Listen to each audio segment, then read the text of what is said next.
안녕하십니까. 여론조사의 모든 것, 여론고수, 홍영림 기자, 배종찬 소장입니다. 자, 오늘 구독 많이 해주시고, 여러분들이 요즘 구독 많이 해줘서 정말 신이 납니다. 신나지 않습니까? 구독 많이. 예, 고맙습니다. 아니, 예. 얼굴도 더 좋아지신 것 같아요. 구독 주사 맞으셨어요? 네네, 알겠습니다.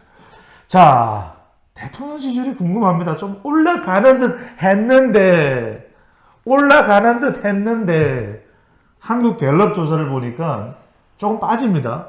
그런데 부정적인 평가 이유를 물어봤더니 일본입니다.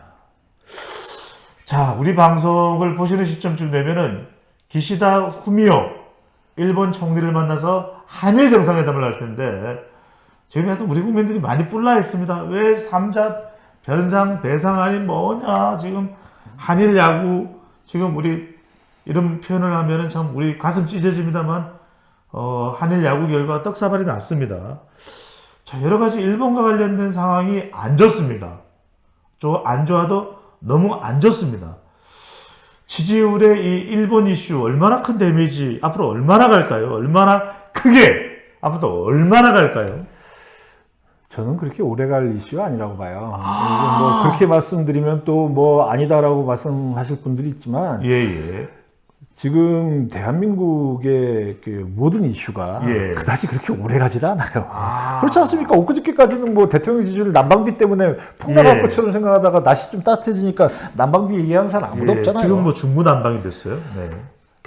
뭐 이게 어쨌든 그러니까 이제 그 지금 일본과의 그 문제는 오래 안 간다. 오래 안 간다. 왜 그러냐? 그리고 그렇게 이제 여당이나 대통령 지지율에 큰 영향 안 준다. 왜 그러냐? 이것도 제가 그냥 머릿속에서 생각해서 말씀드리는 게 아니에요. 많은 사람들이 뭐 종편이나 뭐 그런 데 나와서 정치평론가들 뭐 얘기하고 이게 뭐 대통령 지지율에 반일 감정이 뭐 이게 투영이 돼서 뭐 이게 뭐 이제 뭐 엄청난 부담이 될 거예요. 그렇게 얘기하는 또 그런 사람들 많죠. 그 데이터 갖고 얘기하는 사람 아무도 없어, 내가 보면. 정말 개탄스러운 일입니다. 데이터 갖고 얘기하는 사람이 아무도 없어. 자, 뭘 갖고 얘기하는 거야? 그냥 머릿속에서 생각 갖고만 얘기해. 여러분들은 구독을 해야 되는 이유가 있습니다. 자, 대한민국에서 데이터만 가지고 이야기하는 홍영림 기자의 단독 유튜브 방송. 제가 말씀드릴게요. 이게 이 비슷한 사례가 언제 있었냐? 2015년 12월에 박근혜 정부 때 한일 간 위안부 문제에 대한 합의가 있었어요. 그렇습니다. 그래서 그때도 지금하고 비슷했어요. 뭐 재단을 만들어서 이제 뭐 위안부 할머니들한테 이제 이 배상을 하고 그리고 이제 일본 총리가 이제 뭐 아주 뭐 강력하진 않지만 어쨌든 이제 뭐 유감이었죠. 유감도 표시하고 이제 그런 와중에서 이제 합의안이 이제 진행이 되려고 했는데 문재인 정부 때 이제 그게 뭐 무산이 됐죠. 무산이 됐는데 그 당시 여론조사, 갤럽 조사를 보면 잘했다가 28% 반대가 58%예요. 그때도 뭐 거의 3배 가까이. 그러네요. 근데 그 당시 박근혜 대통령 지지율이 40%에서 45% 사이였단 말이야. 근데 박근혜 대통령 지지율이 2016년도 하반기에 이제 최순실 사건 터지면서 탄핵 정국으로 가면서 지지율이 많이 떨어졌는데 그 전에는 지지율이 40% 밑으로 거의 안 내려갔어요. 근데 그거를 뭘 뜻하냐? 결국 이거는 지지율하고는 큰 그게 이제 영향을 주지는 않았다. 근데 이번에 갤럽 조사의 부정평가에서 일본으로 나오면 어떻게 우리 해석을 해야 될까요? 그러니까 이제 이거는 항상 그런 식으로 그게 되는 거죠. 일본에 대해서는 일본에 대해서는 그게 이제 국민 감정이 그렇게 좋지 않으니까 뭐 항상 그런 식으로 나올 수밖에 없는 거죠. 근데 이제 뭐 그거를 단기간에 어떻게 이제 그 한일 간의 감정을 극복을 하겠습니까? 그러니까 이제 근데 이제 이번 조사에서 그 눈길을 끄는 게 20, 30대는 그렇게 나쁘지가 않아요. 특히 20대 같은 경우는 과반수가 잘했다라고. 확실히 20대가 달라요. 그러니까 이제 미래를 보는 그 부분에 대해서는 결국은 이제 미래일본. 그거는 좀 다르다. 좀 다르다라고 볼 수 있어요. 이게 혹시 홍 기자님께서 보시는 대통령 지지율의 단기간에는 좀 타격이 될 수 있다. 하지만 장기간 가지는 않을 것이라는 것에는 일종의 진영간 대결 구도. 그러니까 일본 이슈보다도 오히려 윤석열 대통령 국민의힘과 이 더불어민주당 이재명 대표 사이의 진영간 이 결집이 더 중요한 것일 수도 있을까요? 왜냐하면은 지금 뭐 더불어민주당에서는 윤석열 대통령을 가리켜서 이완용이다. 또 삼전도의 굴욕이다. 경술국시다. 어떻습니까? 이게 저는 그 부분에 대해서는 이 국민들에 대한 설득이나 또 네. 일본에서의 사과나 또 예. 이제 일본 기업들의 이제 일본 기업들이 직접적으로 이제 자금이 이제 지원이 되거나 예. 그런 부분에 대해서 국민들이 볼 때 미흡한 측면이 있겠죠. 예. 미흡한 측면이 있겠는데 그러면 이제 저는 항상 궁금한 게, 예. 그러면 지금 그렇게 삼전도의 굴욕까지 얘기하는 야당의 해법은 뭐지?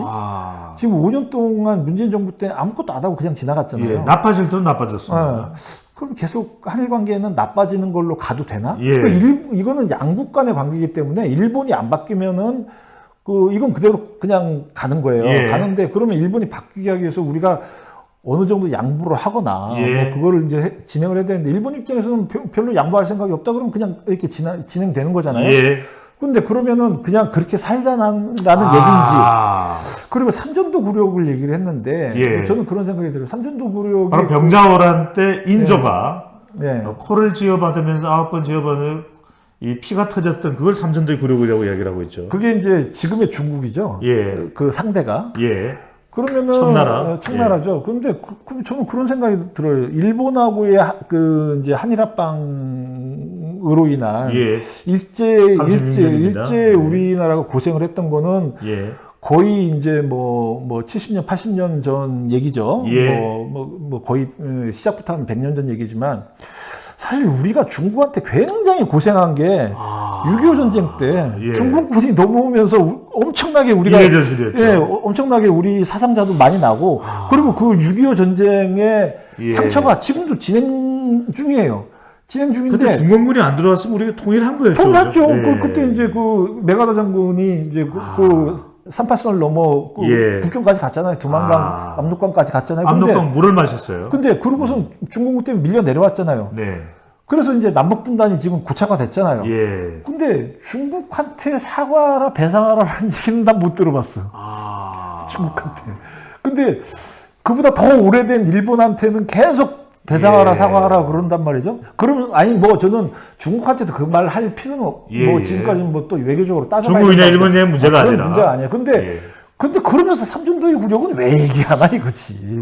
중국한테 그렇군요. 얘기도 안 하면서. 예. 저는 이제 그래서 좀 비유가 적절하지 않았다. 조금 우리 구체적으로 따져보겠습니다. 지금 한 3가지 포인트인데, 하나는 일본의 태도 변화는 없을 것이다. 우리는 계속 외칩니다. 과거사 반성해라, 이 나쁜 놈들아, 이 새끼들아, 니들은 때려 죽일 놈이다 라고 이야기를 하지만, 전국경제인연합회가 지난해 한일 국민들 대상으로 공동조사를 해보니까 우리 국민들은 10명 중에 8명 정도가 과거사 해결 안 되면 미래 없다였고, 일본은 10명 중에 9명 이상이 더 이상 사과 굳이 안 할래? 아유, 피곤해. 그렇다면 일본도 태도 변화가 없는 거네요. 저는 네. 이제 윤 대통령이 지금 일본 방문하고 이제 한일 정상회담 예. 하잖아요. 예.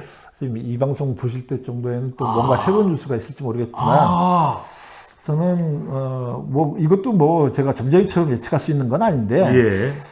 이미 지금 쪽집게 도사로 소문은 나 있어요. 네. 지금 우리 예상보다는 조금 진전된, 조금이라도 진전된 일본의 뭔가의 이 태도, 예. 그게 있지 않을까라는 예상은 해봐요. 그게 없는데 굳이 윤 대통령이 일본까지 갈까? 예. 지금하고 똑같이 자세 변화가 하나도 없는데 예. 갈까? 나는 그렇게 생각은 안 들어요. 또 하나 이 포인트를 더 여쭤봐야 되겠습니다.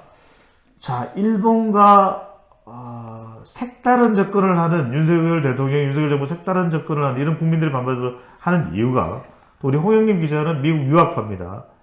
미국의 입김이 들어갔을 수 있다. 한미일, 미국이 너무나도 중요한 지금 시점이기 때문에 IRA법도 그렇고 경제도 그렇고 안보도 그렇고 국방도 그렇고 미국이 같이 가야 된다. 일본하고 자꾸 어르렁거리면 우리 미래 없다. 인도태평양에서 중국 견제해야 된다. 미국의 힘일까요? 미국의 입김이라기보단 예. 뭐 어쨌든 한미일 허? 이게 예.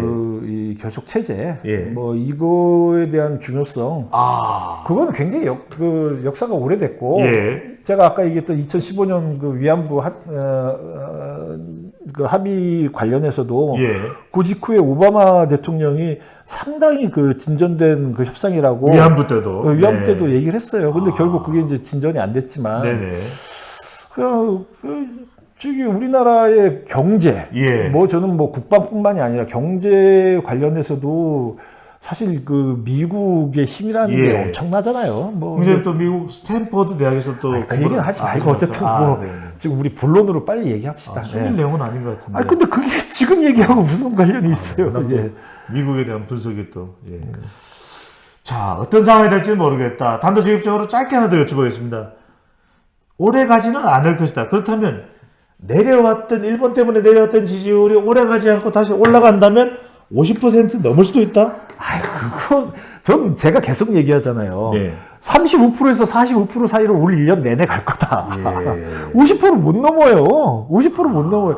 어떻게 윤석열 대통령이 자기가 얻은 게 48%인데 예. 저는 48%못 넘는다고 봐요. 저는 앞으로 저기 대통령 끝날 때까지 못 넘을 가능성이 훨씬 많아요. 만약에 단 한 조사라도 올해 내에 50%를 아니 넘어가면 저는 전화 면접 조사 기준으로 말하는 거예요. 전화 면접 ARS 조사요? 조사는 저는 별반 제가 신뢰하는 조사가 아니기 그러면은 때문에 ARS 자동응답 조사는 50%를 넘을 수 있죠. 넘을 수 있죠. ARS 조사는 그 어떤 그 순간순간에 자, 그 다시 한 번 더 여쭤봅니다. 어느 조사 방법이 됐든지 50%를 넘을 수도 있는 결과가 나올 수도 있다. 당연히 있죠, 그거는. 당연히 있죠. 근데 전화 면접 조사에서는 50%못 넘어가요. 이건 거의 최초네요. 뭐가 최초예요? 아니, 그게 뭐 그렇게 중요해요, 그게. 네. 이것도 화를 내실 것까지는 네, 알겠습니다. 네. 윤석열 대통령 지지율 일본 이슈로 긴박한 상황이 되고 있습니다. 과연 윤석열 대통령 지지율이 오간이가 될지 오탄이가 될지 일본에 달려 있습니다. 고맙습니다. 네.